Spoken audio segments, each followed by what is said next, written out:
Okay. Good afternoon. I've said it before and I'll say it again. People hate public corruption. And that's because we expect the employees of government, the elected officials in government, and the appointed officials to treat our tax dollars the same way they would their families' life savings. In this case, and today, 3 people have been arrested in connection with a scheme to steal and misuse about $8.5 million in public funds from the Midtown Redevelopment Authority. Arrested today are Todd Edwards, the real estate asset manager, Veronica Ugorji, a contractor for the Midtown Redevelopment Authority, and Kenneth Jones, a second contractor for the same authority. I want to thank the Texas Rangers. Darren Parker is here next to me. The Rangers have done an excellent job for us on public corruption investigations. They're an independent agency that we call in cases just like this. And along with prosecutors who are here today, standing next to them, Sarah Nalen and Hector Garza, they have worked this case tirelessly. Now, in addition to thanking the Texas Rangers, this case differs a little bit from the last public corruption press conference we held, because in this instance, there were 2 citizens who came forward, not yesterday, not last year, but starting in the mid-2015, 2017, attending Midtown Redevelopment Authority board meetings and complaining about a lack of redevelopment, the continued nuisances that the vacant properties and abandoned houses presented, along with the public safety threat that brought. And these 2 individuals are here with us today. One is Brian Van Tubergen, a resident of 3rd Ward. The other of this Batman Robin team are Ed Pettit, another resident of 3rd Ward. These individuals noticed, because they lived in the neighborhood, that properties in the 3rd Ward were not being redeveloped as promised, that vacant houses that were supposed to be demolished were still crime hubs, that lots that were supposed to be maintained were overgrown with weeds, and again presented a public safety threat to the residents of the 3rd Ward. Now, Mr. Edwards and his co-defendants' scheme to steal and misuse this money has resulted in first-degree felony charges against each of them. All of those charges carry up to life sentences. They are first-degree felonies. So Mr. Edwards, with the fiduciary responsibility of utilizing the money to its purpose, which was to redevelop and make 3rd Ward better for the people who live there, instead lined his own pockets and those of Ms. Ugorji and of Mr. Jones. Unfortunately, our tax dollars meant to improve the lives of Houstonians were spent on flashy cars, nice houses, super living, trips, and pornography, of all things. You know, our redevelopment authorities are part of tax increment redevelopment zones known as TIRZs. And the relationship is confusing to the public, but in short, they are funded through tax dollars, all intended to improve those specific areas. The oversight of the expenditure of those tax dollars and the redevelopment and the improvement of the TIRZs is up to the board of directors. These individuals are appointed generally by the mayor and by commissioner's court. And it is the duty and obligation of these directors to not just rubber stamp things that are put forth by individuals who work for these TIRZs, but to have and do some due diligence. In these cases, the scheme was so unsophisticated that the slightest really investigation or even second look would have revealed a great deal of self-dealing. And that just didn't happen. And I think this is emblematic of our concern about TIRZs and redevelopment authorities across the city of Houston and Harris County, where there's a push for more of these. And I'd submit until they're better supervised and have been audited and checked that there should be no more until these are validated. I would tell the public that this is phase one of a lengthier investigation, and that if the public has any information about the Midtown Redevelopment Authority and the misuse of funds or misappropriation of funds or self-dealing, please contact the Texas Rangers. That number is 281-517-1400. I'd like to invite the mayor at this time to speak. Mayor Whitmire, I want to thank you before you do for your administration's transparency and cooperation. It is in stark contrast to what we've been dealing with the last 7.5 years. Thank you, District Attorney Ogg and your team for their conscientious work. Certainly to Ranger Parker, thank you for your investigative work, and the two citizens which we'll hear from.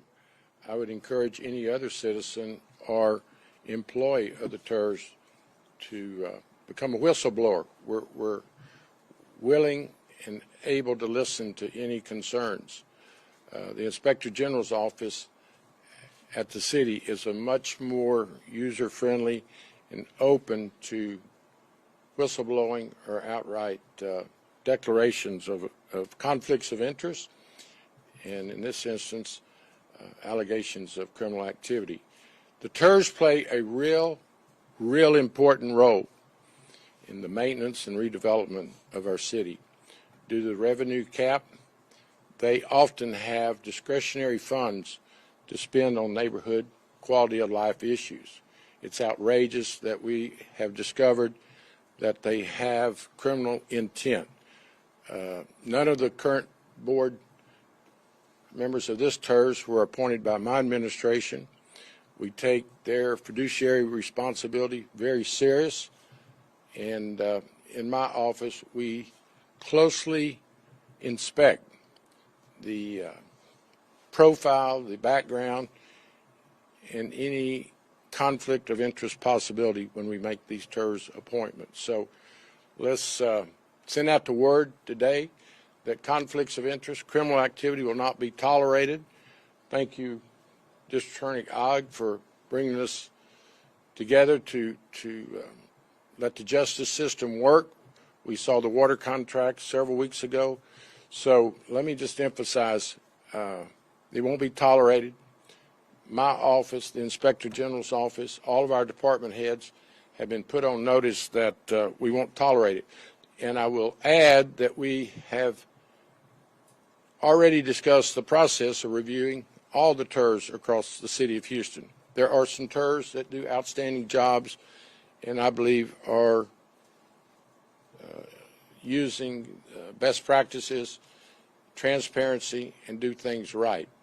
But we also realize that there's some folks that have conflicts of interest and some self-dealing. So that's the reason this team has been put together, and I do believe that more investigative work will reveal more conflicts.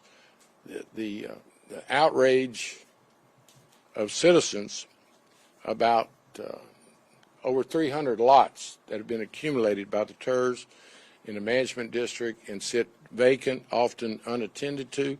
I'd like to thank the press. I've actually read about it in previous years about the neglect of the lots and the conflicts of interest that exist in the management of the Midtown operation. So with that said, thank you for all the interested parties. I hope everyone that would consider a serious conflict of interest or criminal activity will realize that it won't be tolerated in my administration or Kim Ogg's administration, and the Rangers will do their job. So it's a good announcement today that you will be caught and prosecuted, whether it's a violent crime or whether it's a white-collar crime. It's a crime, and the public expects better.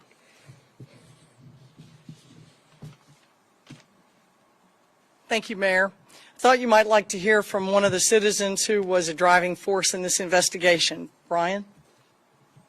I'm going to go the other side of it. Okay. Watch your foot, sir.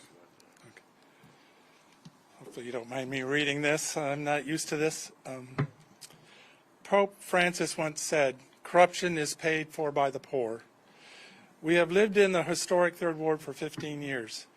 During those 15 years, we begged and pleaded with Midtown Redevelopment Authority's Board of Directors, city officials, and community leaders to hear our complaints regarding hundreds of empty lots owned by Midtown and that sat idle, overgrown with weeds, and had become magnets for crime. For those not familiar with the mission of Midtown Redevelopment Authority, they are to use public tax revenue to build affordable housing on those hundreds of lots in the Third Ward. When years went by with no progress, we, the residents of Third Ward, organized, investigated, and uncovered undeniable evidence that there was corruption diverting the tax funds to private accounts. The message today should be loud and clear to those who would neglect our neighborhood on purpose to benefit themselves. We are paying attention, and we will hold you accountable for your actions. Thank you. Could you give us your name and spelling? Brian Van Tubergen. That's BrianVanTubergen.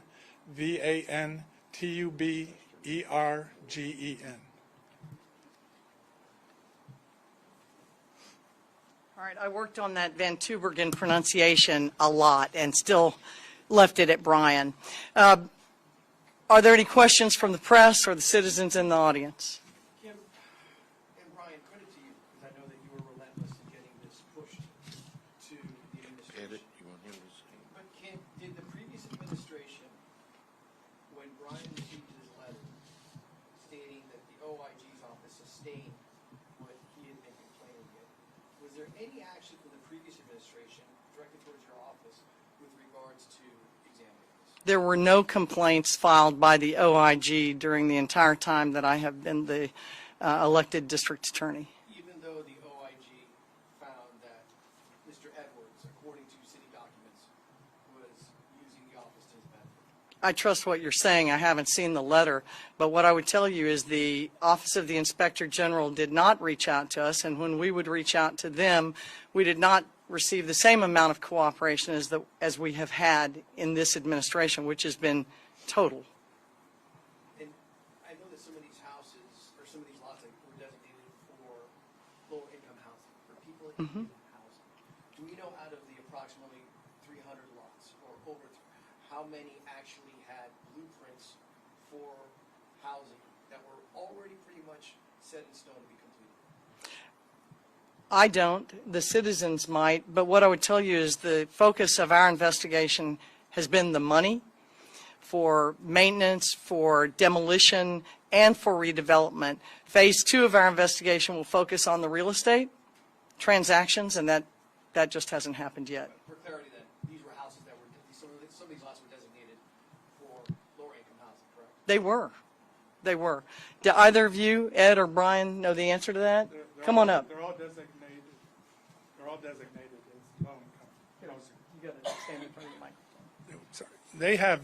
They have, at their peak was probably like 450 lots within historic Third Ward, but there's also lots that they owned off of MLK, South Union, other neighborhoods. So it wasn't just our Third Ward, historic Third Ward, where they were concentrating their attention. It was other places. Brian, do we know approximately how many families were not provided with a roof over their head because of the actions that these men are being charged, these individuals are being charged with?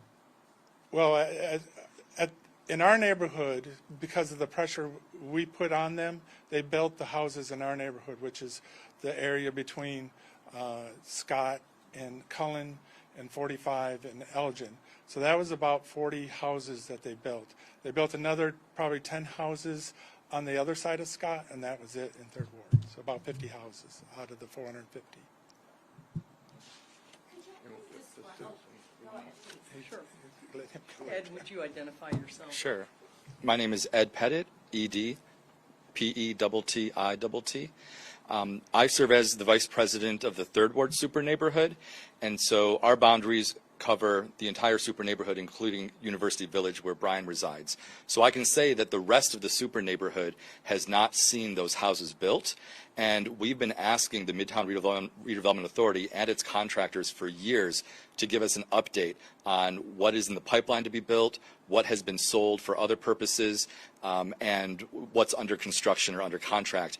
And we're repeatedly told we don't have that information, we're working on it, we have interns putting maps together. They've never given us a straight answer. The last time they made a plan was in 2017, and they haven't updated that plan since then, despite repeated requests by our super neighborhood, including speaking at their board meetings, which have been recorded. We've asked them to update their plan and to tell us the status of these lots, and they have not. So yes, hundreds probably of families have not had houses over their heads because of this mismanagement. Are y'all able to sort of describe the details of what this scheme was? I mean, it sounds like they were saying they were going to be building things, creating invoices. Like, how did that whole thing work? Hector? Identify yourself. Good afternoon, everybody. My name is Hector Garza. I'm one of the assistant district attorneys in the Public Corruption Division. I was actually assigned to this case. Some of the details are actually outlined in the to-be warrant for one of the charges for Todd Edwards. That document is under the abuse of official capacity. In there, it'll detail a lot of details about the scheme in regards to the span of it, from whether it was from 2011 to 2021, and see which vendors were actually involved in it. It does identify the three parties: Veronica Ugorji, Todd Edwards, and Kenneth Jones. Give a brief explanation of the schemes. It's not rocket science. Yes, ma'am. So what we learned from our investigation, thank you to the Rangers and our staff in the Public Corruption Division that all pitched in time and effort into this, what we learned is that Todd Edwards was a member of the Midtown Redevelopment Authority, in which he was the real estate property manager. As a real estate property manager, he was in charge of receiving invoices, contracting with possible vendors to provide some services. We mentioned earlier that there are over 300 properties in the Third Ward area. Well, as we come to know, when you own a property, there's some maintenance to it. Grass grows, especially in May, especially in June, especially in the fall when it's raining all day. So those properties have to be tended to. So part of the scheme was about the lawn maintenance itself and whether or not those lawns were being cared for. Mr. Van Tubergen and Mr. Pettit described some of the conditions that they were going through in the Third Ward, where the properties were not being maintained, and it caused safety concerns for the community. And they did their job to bring that forward, as they did their civil duty as citizens to bring it forward to the city.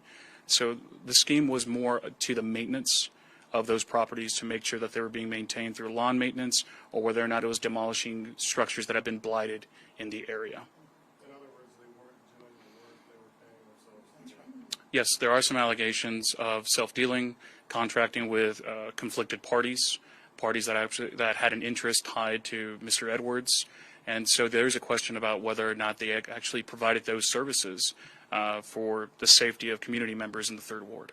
But is that what the charges are based on? Or Yes. The fact that the work wasn't performed, or are you saying it's unclear what portion of the work?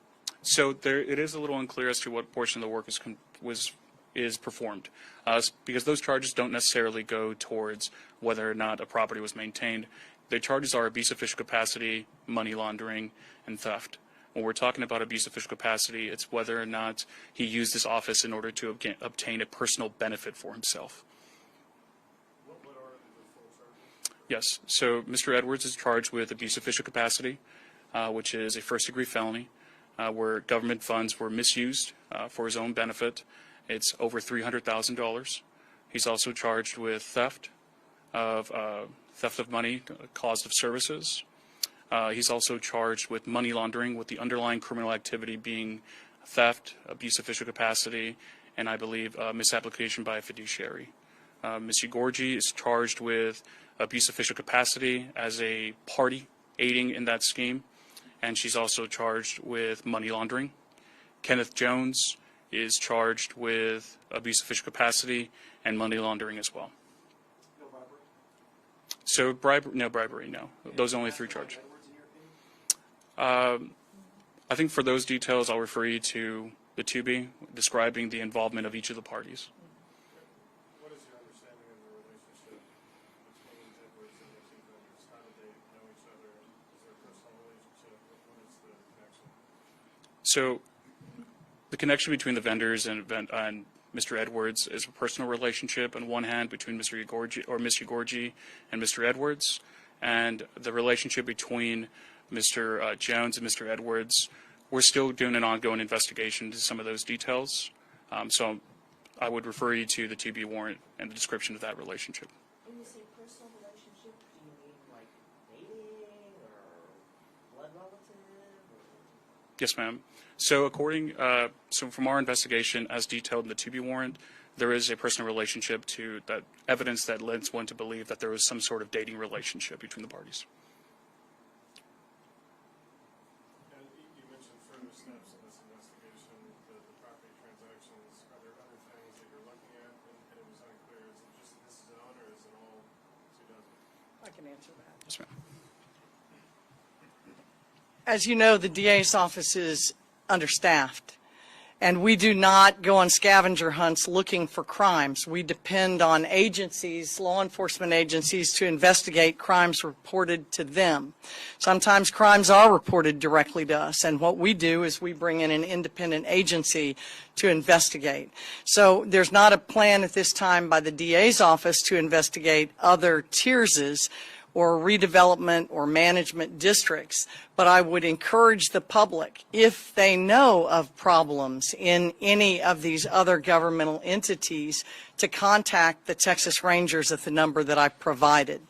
Because we do follow up on citizens' tips. The police do the investigative work. They are the first responding agency, and we provide legal support to them through warrants, legal counsel, that kind of thing, all the way through charging, and then we pick it up at charging. Do you anticipate any other charges in connection with this particular scheme? It's unknown at this time.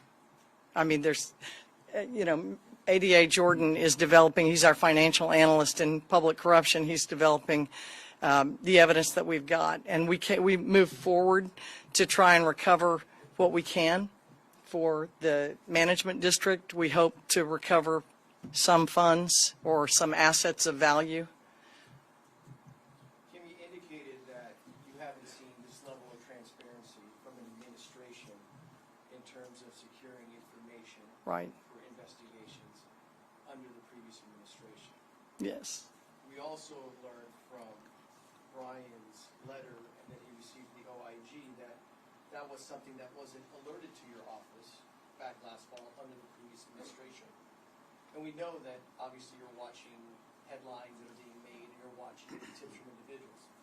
This said, is there any kind of push, or is your office going back in time and looking at some potential activities that may have not been compliant with Texas law?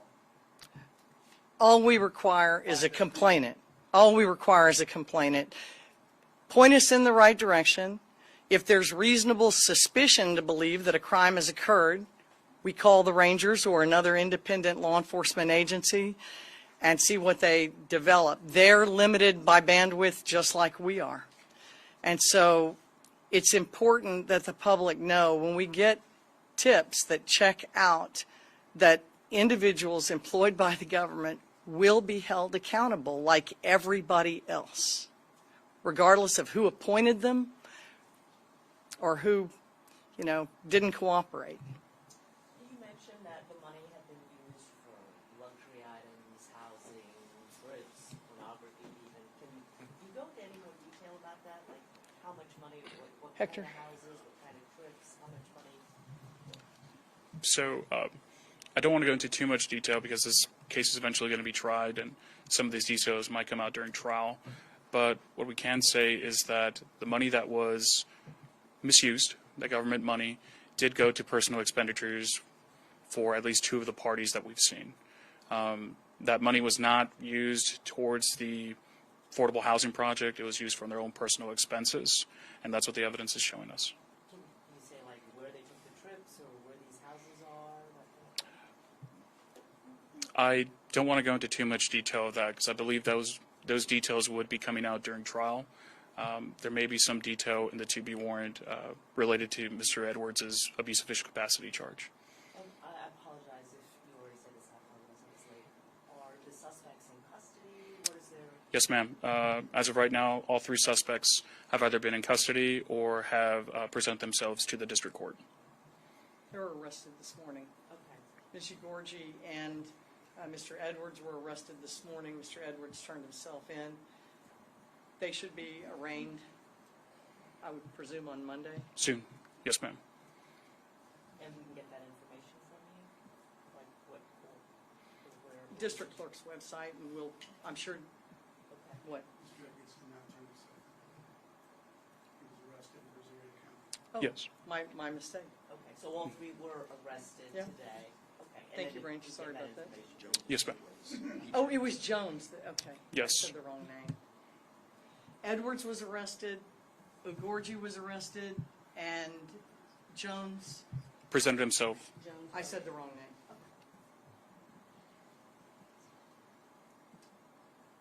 Kim, very quickly, we're having a news conference about public corruption and the actions of public officials. There's been a report in the last 24 hours about a judge and a DUI stop that was alleged to be a DUI stop.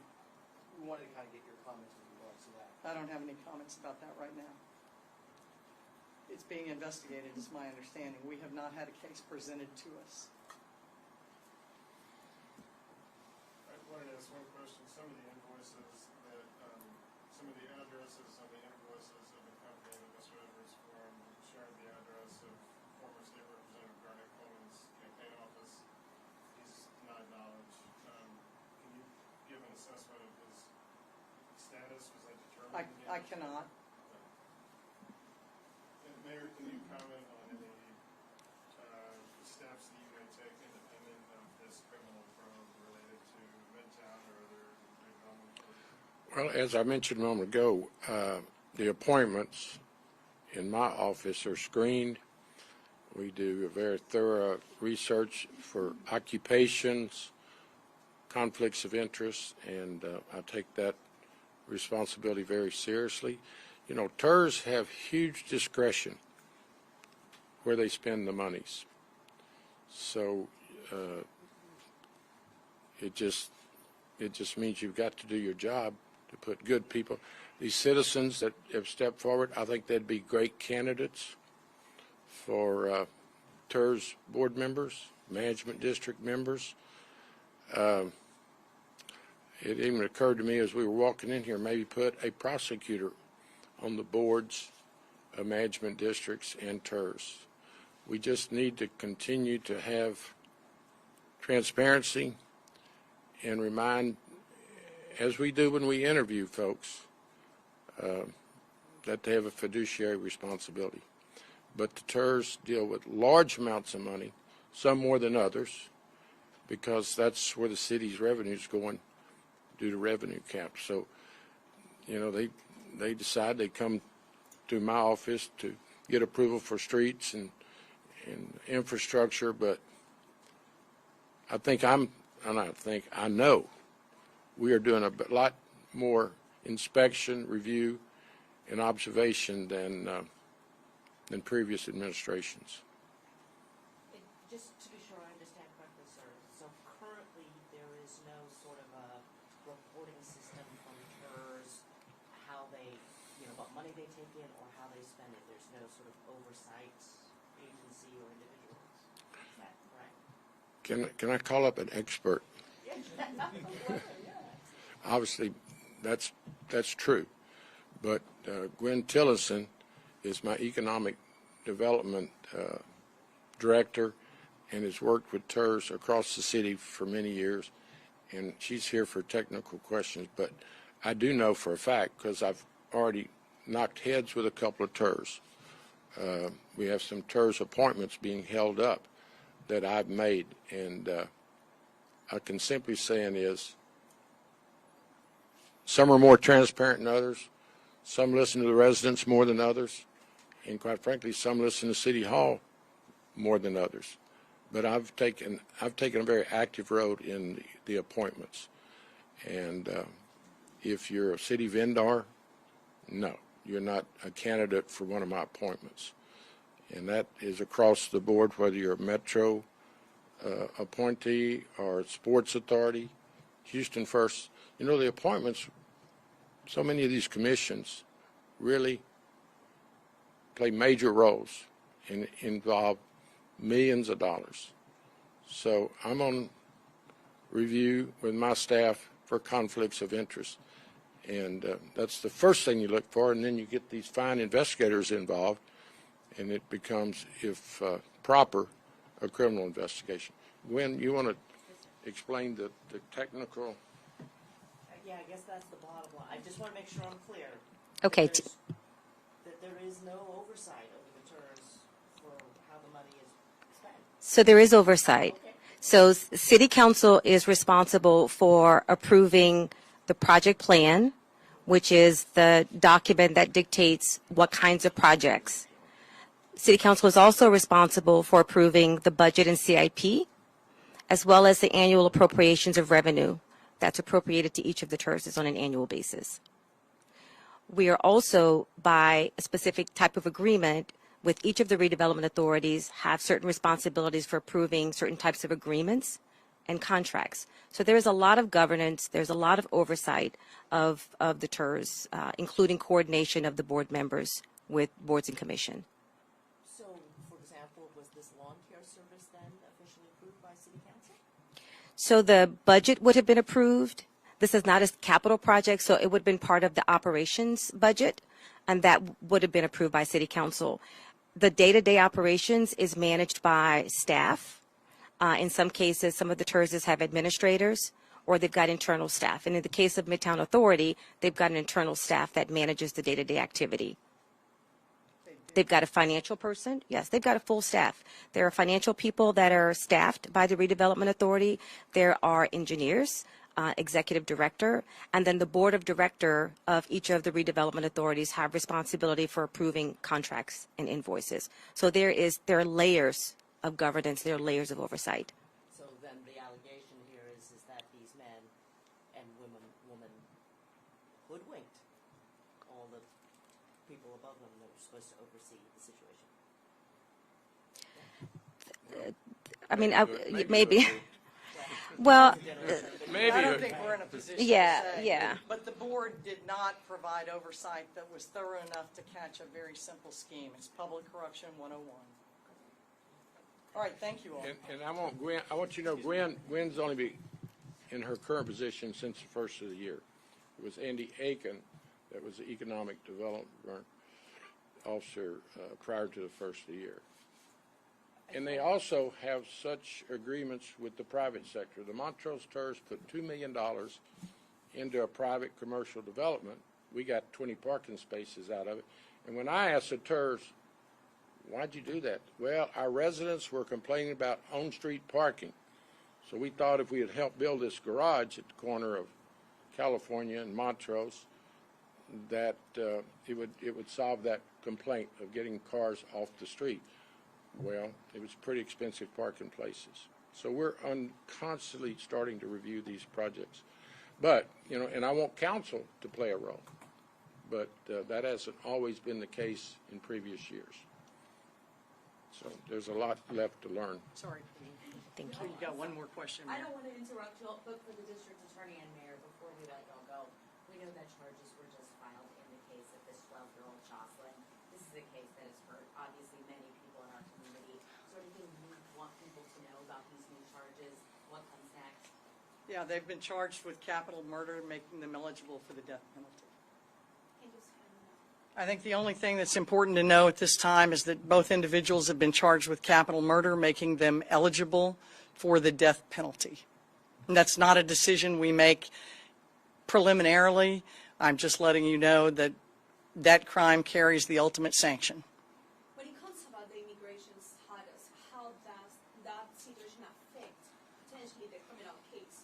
I know they have a ICE detainer right now.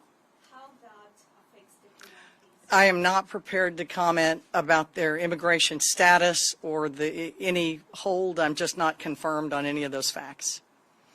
All right, this concludes the press conference. Be safe. Thank you all for coming.